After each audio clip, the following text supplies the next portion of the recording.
जय श्री राम। नित नूतन मंगलपुर माही, निमिष सरिस दिन जामिन जाही। बड़े भोर भूपति मन जागे, जाचक गुण गण गामन लागे। जनकपुर में नित्य नए मंगल हो रहे हैं। दिन और रात पल के समान बीत जाते हैं। बड़े सवेरे राजाओं के मुकुटमणि दशरथ जी जागे। याचक उनके गुण समूह का गान करने लगे।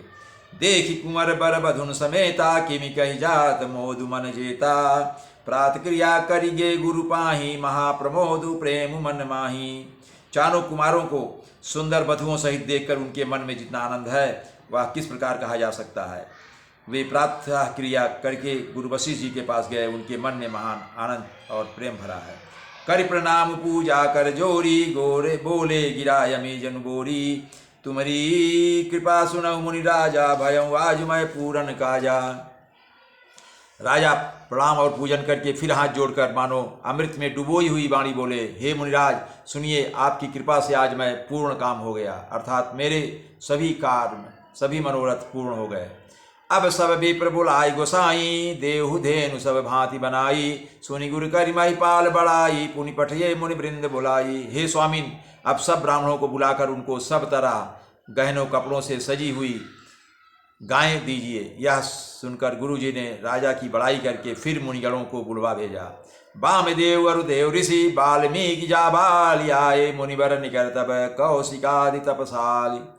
तब वामदेव, देवर्षि नारद, वाल्मीकि, जाबाल और विश्वामित्र आदि तपस्वी श्रेष्ठ मुनियों के समूह आ गए। दंड प्रणाम सभय नृप कीन्हे, पूजी सप्रेम बरासन दीन्हे। 4 लक्ष बर धेनु मगाई, काम सुरभि समशील सुभाई। राजा ने सबको दंडवत प्रणाम किया और प्रेम सहित पूजन करके उन्हें उत्तम आसन दिए। 4 लाख उत्तम गवें मंगवाई जो कामधेनु के समान अच्छे स्वभाव वाली और सुहावनी थी। सब विधि सकल अलंकृत कीन्ही, मुदित महिप महि देवन दीन्ही। करत विनय बहुविधि नर नाहु, लहे वाज जग जीवन लाहू। उन सबको सब प्रकार से गहनों कपड़ों से सजाकर राजा ने प्रसन्न होकर भूदेव ब्राह्मणों को दिया। राजा बहुत तरह से विनती कर रहे हैं कि जगत में मैंने आज ही जीने का लाभ पाया है। पायसीस मही सुअनंदा, लिए बोली पुनि जाचक वृंदा। कनक बसन मणि है गए से अंदन, दिए बूझि रुचि रविकुल नंदन। ब्राह्मणों से आशीष पाकर राजा आनंदित हुए। फिर याचकों के समूहों को बुलवा लिया और सबको उनकी रुचि पूछकर सोना, वस्त्र, मणि, घोड़ा, हाथी और रथ जिसने जो चाहा सो सूर्य कुल को आनंदित करने वाले दशरथ जी ने दिए। चले पढ़त गावत गुण गाथा, जय जय जय दिन कर कुल नाथा। यही विधि राम बियाहु छाहु, सकैन बरन सहस मुख जाहू। वे सब गुणानुवाद कर गाते और सूर्य कुल के स्वामी की जय हो जय हो जय हो कहते हुए चले। इस प्रकार श्री रामचंद्र जी के विवाह का उत्सव हुआ। जिन्हें सहस्र मुख हैं वे शेष जी भी उनका वर्णन नहीं कर सकते। बार बार कौशिक चरण सी सुनाई कर राव, या सब सुख मुनिराज तो कृपा कटाक्ष प्रसाव।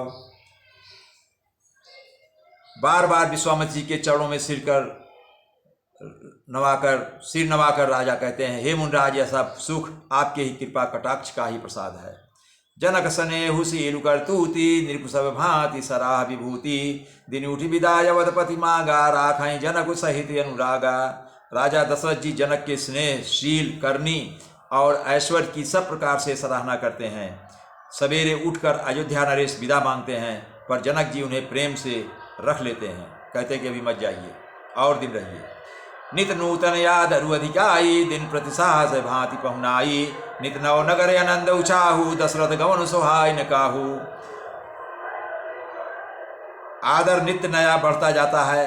प्रतिदिन हजारों प्रकार से मेहमानी होती है। नगर में नित्य नया आनंद और उत्साह रहता है। दशरथ जी का जाना किसी को नहीं सुहाता। बहुत दिवस बीते यही भांति, जनु स्नेह रजु बधे बराती। कौशिक सतानंद तब जाई, कहा विदेह निर्भय समझाई। इस प्रकार बहुत दिन बीत गए, मानो बराती स्नेह की रस्सी से बंधे हैं। तब विश्वामित्र जी और सतानंद जी ने जाकर राजा जनक को समझाकर कहा, अब दशरथ कहाँ जाय सुदेहु, यद्यपि छाड़ी न सकऊँ स्नेहु। भले ही नाथ कही सचिव बुलाए, कही जय जीव से स्तिन नाये। यद्यपि आप स्नेह वश उन्हें नहीं छोड़ सकते, तो भी अब दशरथ जी को आज्ञा दीजिए। हे नाथ, बहुत अच्छा कहकर जनक जी ने मंत्रियों को बुलवाया।